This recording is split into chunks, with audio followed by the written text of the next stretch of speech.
Is your first lesson, A Tale of Two Birds. The lesson is from your second book, A Pact with the Sun, class 6. Let us start to read the lesson.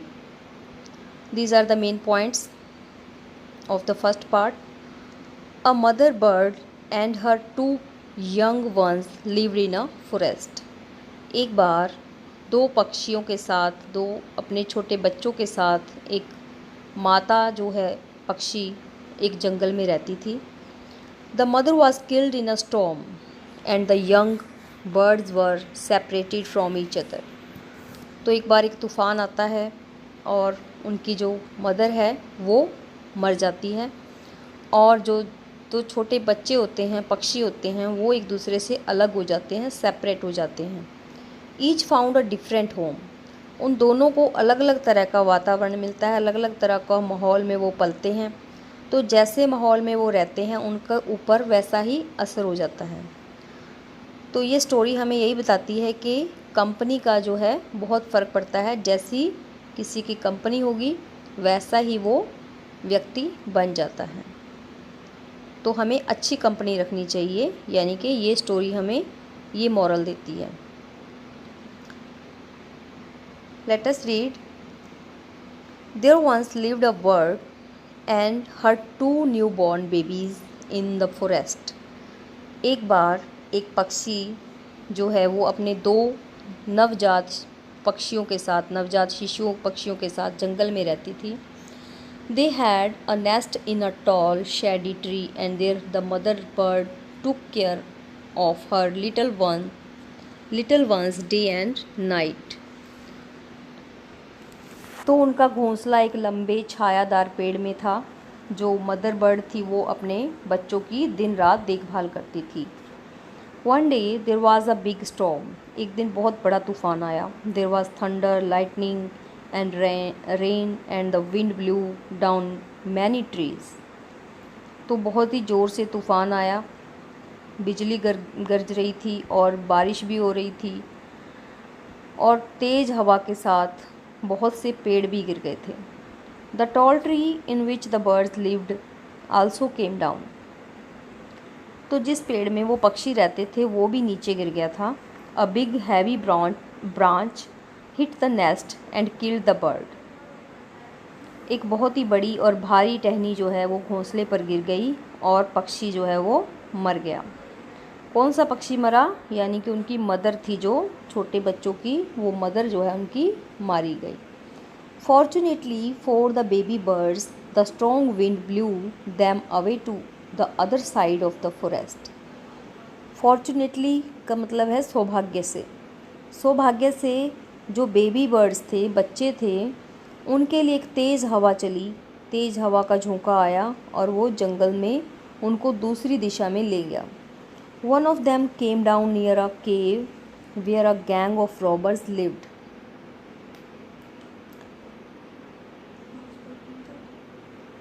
तो उनमें से one of them came down near a cave.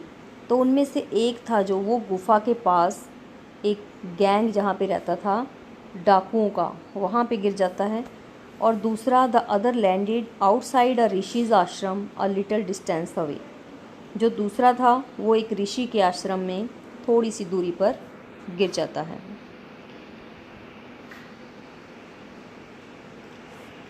Days passed and the baby birds became big birds. तो दिन गुजरते जाते हैं और जो बेबी बर्ड्स थे वो बड़े पक्षी बन जाते हैं. One day the king of the country came to the forest to hunt. एक दिन उस देश का राजा जंगल में आता है शिकार करने के लिए. हंट करना मतलब शिकार करना. He saw a deer and rode after it.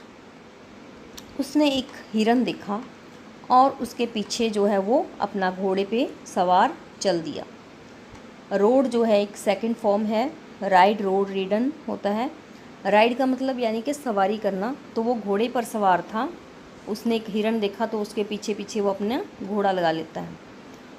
It ran deep into the forest followed by the king. तो वो जो हिरन होता है वो घने जंगल में चला जाता है और राजा भी उसके पीछे ही चला जाता है. Soon the king lost his way and didn't know where he was. और अचानक ही जो राजा है वो अपना रास्ता भूल जाता है और उसे पता नहीं होता कि वो कहाँ था। He rode on for a long time till he came to the other side of the forest. तो वो लंबे समय तक सवारी करता रहता है और दूसरे किनारे पर आ जाता है जंगल के। वेरी टायर्ड बाय नाउ, और वो बहुत ही थक जाता है। टायर्ड मीन्स थकना। He got off his horse, वो अपने घोड़े से उतरता है। गॉट ऑफ का मतलब उतरना। And sat down under a tree that stood near a cave, और बैठ जाता है पेड़ के नीचे जो कि एक गुफा के पास था।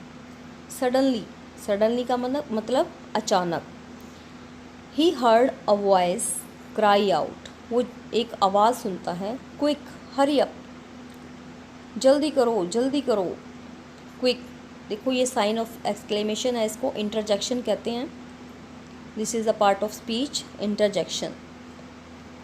There is someone under the tree, वो आवाज़ सुनाई दे रही है जो उसको, वो कहते हैं जल्दी करो, पेड़ के नीचे कोई है। Come and take his jewels and his horse, उसका घोड़ा छीन लो, उसके गहने छीन लो। हरी, और else he will slip away, जल्दी करो नहीं तो वो चला जाएगा।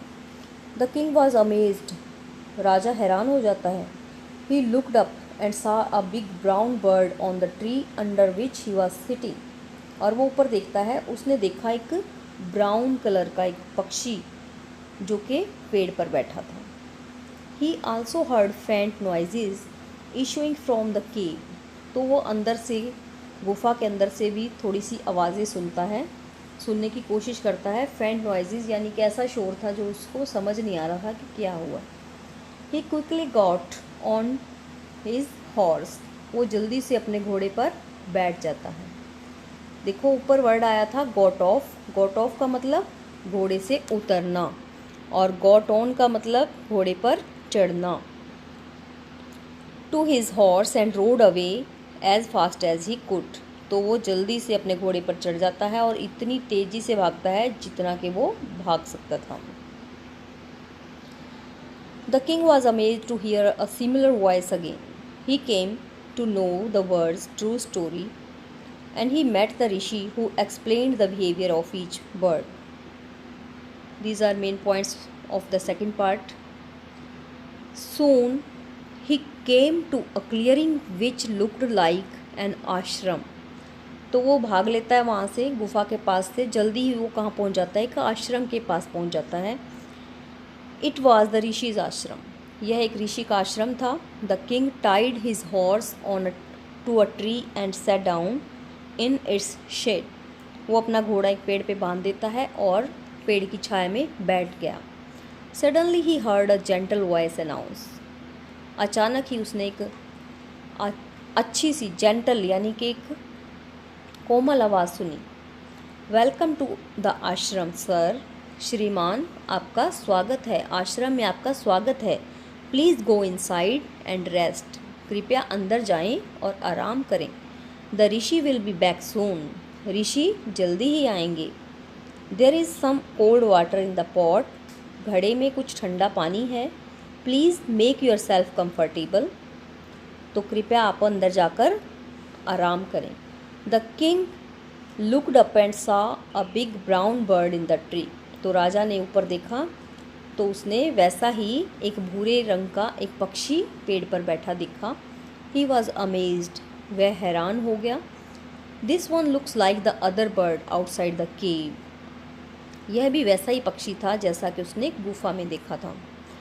ही सैड टू हिमसेल्फ लाउडली, उसने जोर से कहा, अपने आप से कहा।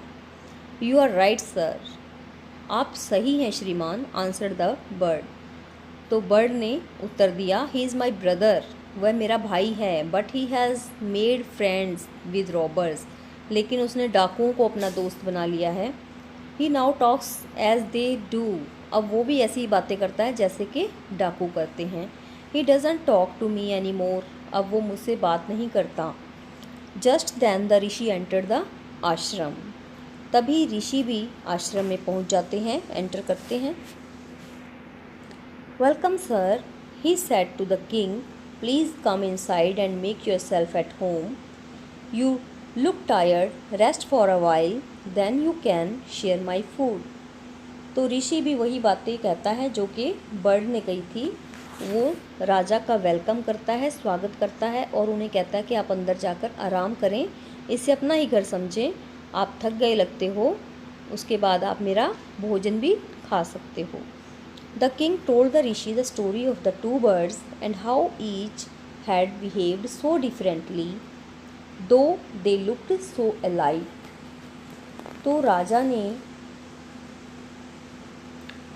ऋषि को स्टोरी सुनाई दोनों पक्षियों की, और कि दोनों का बिहेव जो एक दूसरे से कितना अलग है। डिफरेंटली का मतलब अलग होना। दो दे लुक्ड सो अलाइक, जबकि वो देखने में बिल्कुल सेम है। अलाइक का मतलब बिल्कुल सेम होना, मिलते जुलते होना। The forest is full of surprises he said. तो वो कहता है ये जंगल जो है हैरानियों से भरा हुआ है। The holy man smiled and said, holy man यानी कि ऋषि। इस पर ऋषि मुस्कुराए और बोले, after all one is known by the company one keeps. वो कहता है आखिर कोई भी अपनी कंपनी से ही जाना जाता है, अपनी संगत से ही जाना जाता है। That bird has always heard the talk of robbers. जो वो पक्षी है वो हमेशा डाकों की ही बातें सुनता है। He imitates them and talks about robbing people. वो उन्हीं की नकल करता है। इमिटेट का मतलब नकल करना, और उन्हीं की तरह बातें करता है और लोगों को लूटने की बातें करता है। This one has repeated what he has always heard. तो वो वही दोहराता है जो कि ये सुनता है। ही वेलकम्स पीपल टू द आश्रम। वो अपने आश्रम में आने वाले लोगों को वेलकम करता है, उनका स्वागत करता है। Now come inside and rest. अब आप अंदर आइए और आराम कीजिए। I will tell you more about this place and these birds. मैं आपको इस जगह की और इन पक्षियों की और भी बातें बताऊंगा। So students, this is a very good story and has a good moral that the moral of the lesson is one is known by the company one keeps. We have completed our first lesson. I hope that you have understood the story very well. Thanks for watching.